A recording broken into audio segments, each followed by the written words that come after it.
I feel like I lost my wife the day she lost her mom, and 5 years later she's still drowning in grief, and I don't know how much longer I can live like this.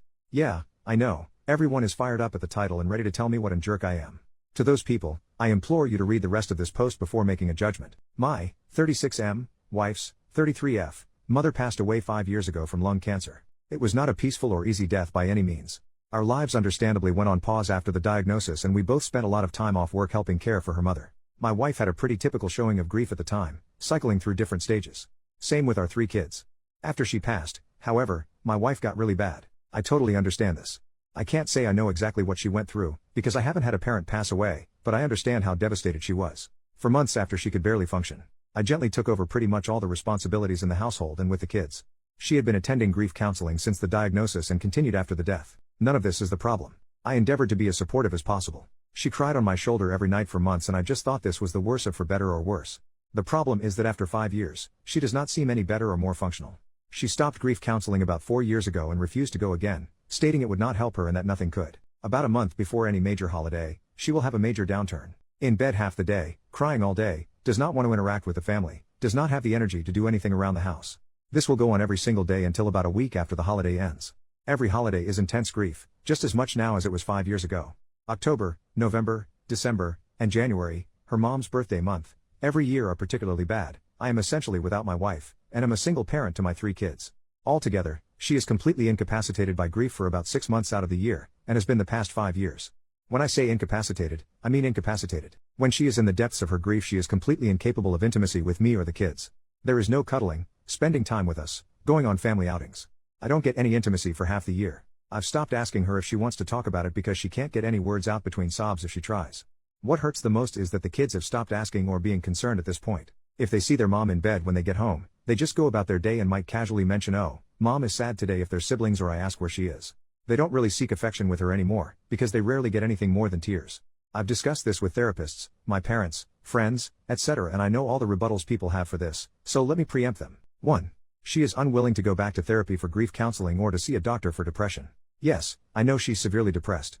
I can't force her to go to the doctor. I've tried so much. 2. Yes, it really is just as intense as it was 5 years ago. 3. No, I never tell her to get over it or blow her off. On my worst days I just give space and leave her be. Most days I try to offer her some comfort. If you want to judge me for leaving her alone, whatever, but know that I feel like I essentially have caretaker fatigue at this point. And 4. No, she does not have a history of depression, but she does have ADHD. Don't know if that's relevant. I feel like my wife died when her mom died. I would do anything to get her back, even a small piece of her, but she doesn't seem willing or able to move on past her mom's death. I feel awful for considering a divorce, but I don't know what else to do. First update, 2 days later, I just kind of threw that post together as a stream of consciousness vent on my break at work. I didn't go back and look at it until later because I just assumed it would get buried since I've never had anything I posted get any major attention. And, honestly, I thought I was going to get eviscerated in the comments for being insensitive or uncaring. I was floored by the number of responses and really kind DMs I got and felt a little overwhelmed at the idea of responding to them all, so I figured I would post an update here. A few people mentioned I should have her involuntarily admitted to a medical facility. I didn't mention in the original post, but I did ask our family doctor about that maybe a year ago, and he told me that unless she is a threat to herself or others, it's unlikely to happen. I looked this up myself as well, and that appears to be true, for the state we live in at least. I do agree that she needs medical treatment. I suspect that during her year of grief counseling after her mom's death that she was not honest with her counselor. I have a distinctly sad memory of her coming home after one of her last sessions and telling me that her counselor said she probably wouldn't need to go much longer. Then she went and laid down on the bed and cried. I haven't been able to convince her to go back to counseling. However, I'm glad I posted to Reddit, because somehow I hadn't really considered that she might need more intensive treatment than just counseling. I also saw one comment that scared the hell out of me, that she may do something drastic if I give her a divorce ultimatum. With those things in mind, I don't think doing that is the way to go. Instead, I'm planning to write her a letter explaining how we need her back, and that we love her and care for her deeply, but she needs more help than we can provide alone, and tell her that she needs to go to the doctor and be honest about what she's been going through. Thank you for your advice, everyone. Second update, 6 days later. I wasn't planning to post again but got a lot of supportive messages asking for an update, so here we go. My soon-to-be ex-wife has completely lost her freaking mind. After my last post I spent a couple of days writing the letter to her. In it, I explained that the kids and I love her dearly, and that we're concerned for her. I outlined all the worrying behavior and told her that I believe she needs to seek additional medical care. I explained that it sounded like she had complex grief. Thank you everyone who pointed that out, and that the grief therapy she went to years ago was insufficient to help her get through it. I did not say anything about potentially divorcing her, but did say that the kids can't continue to live in their current situation. It was a long letter and I don't really feel like transcribing it here. I read the letter to her the same night I finished writing it after the kids had gone to bed. After I finished reading, she just stared right through me, 1,000-yard stare, for probably 15 minutes, then finally stood up and started walking to the door. I panicked and tried to stop her, asked her where she was going. "Can we talk about this? I'm concerned for your safety." She rolled her eyes at me and said in the coldest voice I've ever heard her use, "I hope when your parents die someone doesn't tell you to get over it." After that I didn't try to stop her, I just let her go. I was pissed off for maybe 5 minutes before the panic set back in.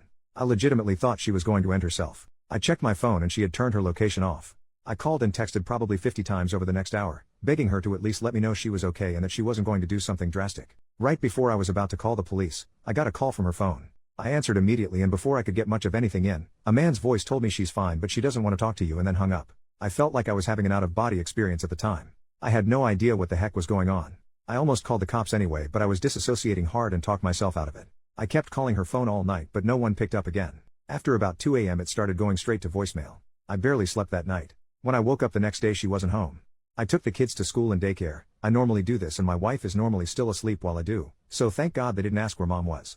I tried calling my wife's phone more all morning but still voicemail. I called her office and asked if she was at work, and they told me she had called in sick. I called in sick to work as well and basically just sat on my couch, trying to get a hold of her while being a nervous wreck. I called my mom as well and asked if she could pick the kids up from school today and watch them overnight. I didn't tell her everything that was going on yet, just that something had come up that was urgent and I needed some help. My wife walked in the door sometime after 4 p.m. I tried to hug her but she shied away from me. I asked her where she had been, no response, just a blank stare.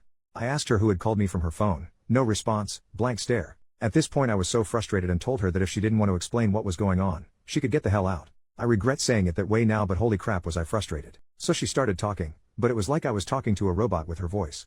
No emotion, totally flat, almost annoyed. She told me that she had gone to her friend John's, fake name, house. I had no idea who the heck John was and asked her to explain further. Over a 2-hour or so conversation where I had to pry details out of her, I got most of the story. She was answering like a lawyer, just very basic answers, no details or context outside of exactly what I was asking her. Basically, John is a coworker. I've met the dude once or twice at office party type events but never really talked to him. I never saw him hanging out with my wife or showing interest in her. But apparently over the last year or so, she has been spilling all her feelings about her grief over her mom's death to him, and he's been comforting her. He had a parent die from cancer too, so I guess she felt they had a connection she didn't have with me. After I read her the letter, she says she realized that I don't care about her or her mom's death and went to John's house to talk and be comforted. I flat out asked her if she was having an affair with him, and she told me no. I asked her why she never mentioned she was close friends with this unknown guy, and she told me it was none of my business. I asked her if anything had happened between them while she was there, and she says they cuddled and he held her while she cried. I asked to see her phone to check messages between them and she refused. I couldn't get much more detail out of her about the whole situation.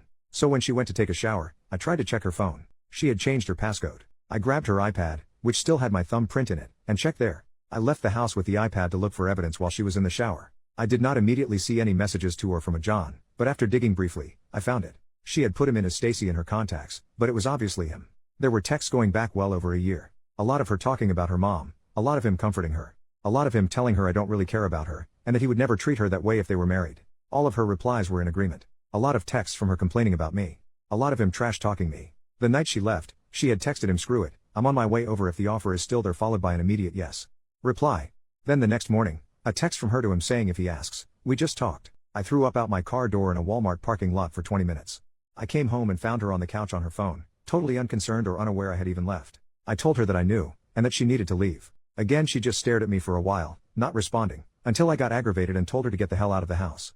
She immediately got up, told me John was right about you, and left. I haven't seen her since. I told the kids she went to visit her parents. I don't know what to tell them, but I have to tell them something soon. I don't really even know what to do. Ostensibly I need to divorce her, but going through custody, child support, etc. is dizzying.